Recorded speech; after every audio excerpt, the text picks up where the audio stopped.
मैं हूं वीके शर्मा और आप सभी का स्वागत है नेशनल समाचार में।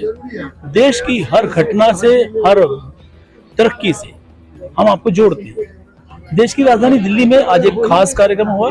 ये खास कार्यक्रम उस नाम के साथ में जुड़ा हुआ है जिसे हम सभी जानते हैं। जैसे कि आप देख पा रहे हैं, यहाँ पर नाम भी लिख रहा है, लोकनायक जयप्रकाश। लोकनायक जयप्रकाश ने अपने कर्मों से, अपने कार्यों से देश को इतनी नई शक्ति दी कि आज भी वो शक्ति बोलती है, लेकिन जरूरत है थोड़ा सा हमें उस पर अमल करने की। आज दिल्ली की राजधानी में यहाँ पर एक सम्मान समारोह किया गया। सम्मान समारोह में बहुत सारी विभूतियां मौजूद हैं। सम्मान समारोह के जो आयोजक है अभय सिन्हा जी हमारे साथ मौजूद हैं। सर, अभी बहुत स्वागत है। आपका भी स्वागत है। इस तरह को आपने जो एक संयोजन किया, देश की महान हस्तियां यहाँ पर मौजूद रही और तरह तरह के लोगों को आपने सम्मानित किया, कितना मुश्किल रहा ये आयोजन करना? देखिए, सबसे बड़ी बात यह है कि आयोजन मैं 22 साल से कर रहा हूँ। बहुत कटु अनुभव रहा आयोजन करने का, पता है, क्योंकि मैं तो कोई उद्योगपति हूँ, मैं एक साधारण व्यक्ति हूँ। बस मैं तो यही प्रयास करता हूँ, क्योंकि हमारा एक सेंटिमेंट है, भावनात्मक लगाव। क्योंकि मैंने जेपी आंदोलन को देखा है। हमारे लिए सब महापुरुष बराबर हैं, चाहे सुभाष चंद्र बोस हो, महात्मा गांधी हो, डॉक्टर राम मनोहर, आपके वल्लभ भाई पटेल हो, जितने महापुरुष हैं सबके प्रति में, स्वामी विवेकानंद, सबके प्रति है। लेकिन हमने जेपी आंदोलन देखा है, इसलिए जेपी को हमने प्रतीक पुरुष माना है आंदोलन का। और मैं ऐसा समझता हूँ कि गांधी और सुभाष जी के बाद दुनिया में एक जयप्रकाश जी एक ऐसे व्यक्ति थे जिन्होंने कभी सत्ता पर नहीं रहे, सत्ता से अलग रहकर जिन्होंने जो क्रांति की है और जो देश के लिए काम किया है, वो सबसे बड़ी चीज है। सत्ता में रहकर बहुत लोग काम कर लेता है, लेकिन बिना सत्ता पद पाए जी भारत में जो भी सत्ता के स्थल पर पहुंचा है, शीर्ष पर पहुंचा है, वो कहीं ना कहीं लोकनायक जयप्रकाश जी की जो कार्यशैली है उससे प्रभावित रहा है। बिल्कुल प्रभावित। तो ऐसे में आप क्या मानते हैं, आज का जो समय है, सन 2022 की मैं बात कर रहा हूँ, तो आज के समय में उनके आदर्शों को कितना सख्ती से लोगों के बीच में लाने की आवश्यकता है? देखिए, मैं ऐसा मानता हूँ, आज भी ऐसा नहीं है, दुनिया इतनी अंधकार नहीं फैला है। आज भी हमें आशा है, कहीं न कहीं जो किरणें हैं, रोशनी किरणें आज भी हैं। ऐसा नहीं है समाज में, ठीक है, एक भौतिकवादी चीज है, लेकिन जो लोगों के काम है वो काम बोलता है। तो जयप्रकाश जी का जो काम है, जो उन्होंने काम किया है, सबसे पहला उनका काम भारत की आज़ादी के लिए, भारत की आज़ादी के लिए उन्होंने संघर्ष किया। और जंगलों में, बियाबान में किस तरह से क्रांति के पुजारी भी थे और शांति के पुजारी भी थे। सबको पता है कि उन्होंने हजारीबाग जेल से जब फांद के निकले थे तो क्रांति के पुजारी थे। उन पर सरकार वारंट किए हुए था और उनको पकड़ने के लिए पूरे देश भर में पुलिस लगाई गई थी। और उसमें जब गिरफ्तार किए गए तो लिखा गया कि कांग्रेस का मस्तिष्क गिरफ्तार, क्योंकि कांग्रेस मजदूर विभाग के सेल के अध्यक्ष थे। आपको याद होगा कि रेलवे में जो क्रांति जॉर्ज फर्नांडिस ने किया, उस क्रांति को जयप्रकाश जी ने सबसे पहले रेलवे फेडरेशन के माध्यम से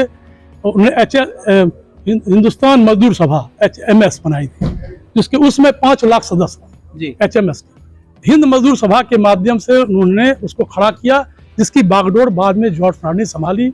और जॉर्ज फर्नांडिस जब रेलवे में कुछ भी होता था, वो पूरा देश सहम जाता था, थम जाता था। आपको याद होगा। अभी जी, आप बात करें आज के कार्यक्रम की, तो आज जो देश भर से खास लोग आए जिनको आपने सम्मानित किया, अलग अलग क्षेत्रों में उन्होंने अपनी अचीवमेंट हासिल की हुई। ये एक प्रक्रिया है, क्योंकि हमको ये लगा कि चूंकि हम तो कार्यक्रम में जयप्रकाश जी की जयंती समारोह मनाते थे, उन पर एक सेमिनार होता था, लेकिन सेमिनार से बात कि हमको ये लगा कि सरकार को कम से कम उनके नाम से कोई पुरस्कार चलाना चाहिए। तो जब सरकार नहीं किया तो हम लोग को लगा नहीं, अपने स्तर से ही, जनता के बीच से भी हम जितना कर सकते हैं, जितनी हमारी कोशिश होनी चाहिए, उतना हिसाब से हमने सामाजिक, आर्थिक, राजनीतिक, शैक्षणिक, पत्रकारिता, आपके कला विज्ञान, आपको आर्ट एंड कल्चर, फिल्म, रंगमंच, इस तरह से जो क्षेत्र हैं, उस क्षेत्र में हमने जो समाज के सर्वाधिक योग्य लोग थे, उन्होंने समाज में अद्भुत काम किया, समाज के लिए अनुकरणीय काम किया, उत्कृष्ट काम किया, उन लोगों को पुरस्कृत करने का काम हमने किया। पिछले 22 वर्षों से सम्मान समारोह आयोजित करते आ रहे हैं, ऐसे में आज भी आपको सरकार की सहायता का इंतजार है, तो क्या कहेंगे? सरकारी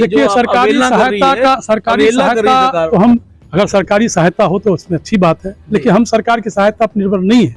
जितना हमसे बनता है हम लोगों के सहयोग से करने की कोशिश करते हैं।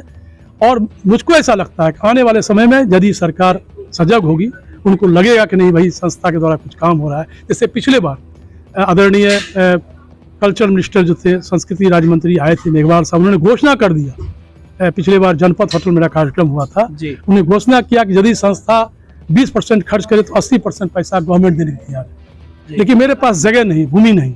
मैंने उनसे कहा कि मेरे पास जगह की कमी है। सरकार को मैंने 25 MP हमारे पेपर में लिखे भी थे, 2017 की बात है। तब मैं वेंकैया नायडू थे, शहरी विकास मंत्री, मैं उनके पास पहुंचा था। उन्होंने कहा कि नहीं, बिल्कुल जयप्रकाश जी के लिए भूमि उपलब्ध कराई जाएगी।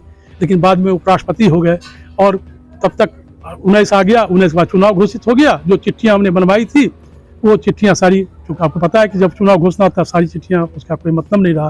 अब हम नए सिरे से उसको तैयार करने के लिए हैं कि लोकनायक जयप्रकाश नारायण का अंतर्राष्ट्रीय अध्ययन शोध संस्थान उनका दिल्ली में होना चाहिए। ठीक है, सिताबदियारा उनका गाँव है, आज उस जयप्रकाश जी का गाँव में बन गया है, इसमें कहीं दो राय नहीं है। लेकिन उनका जो उनका स्वरूप था, जो उनकी व्यापकता थी, उसको दिल्ली में उनका अंतर्राष्ट्रीय केंद्र बनना चाहिए, मेरा ऐसा मानना है। जी, आप इस बार जो आज का समारोह था उसमें कितने लोगों को आपने पुरस्कृत किया? हमने करीब सब मिला के लगभग, हमने आज कुछ क्षेत्र बढ़ गए थे, 15 अवार्ड करते थे पहले हम, उसमें हमने 19 क्षेत्र में अवार्ड दिया है, 19 लोगों को पुरस्कृत किया है। तो संख्या कितनी रही? संख्या 19 थी इंटरनेशनल अवार्ड और 14 अवार्ड था कंडीशनल, जो नए उभरते लोग हैं। जी, तो आपको क्या लगता है कि जो आपने मिशन शुरू किया है, अब आने वाले समय में सरकार उसका संज्ञान लेगी और इसे राष्ट्रीय स्तर पर एक बड़ा स्वरूप देगी? मुझे पूर्ण विश्वास है कि जो हम लोग कर रहे हैं, कुछ न कुछ सरकार के कान में बात जाएगी, निश्चित रूप से सरकार इस पर।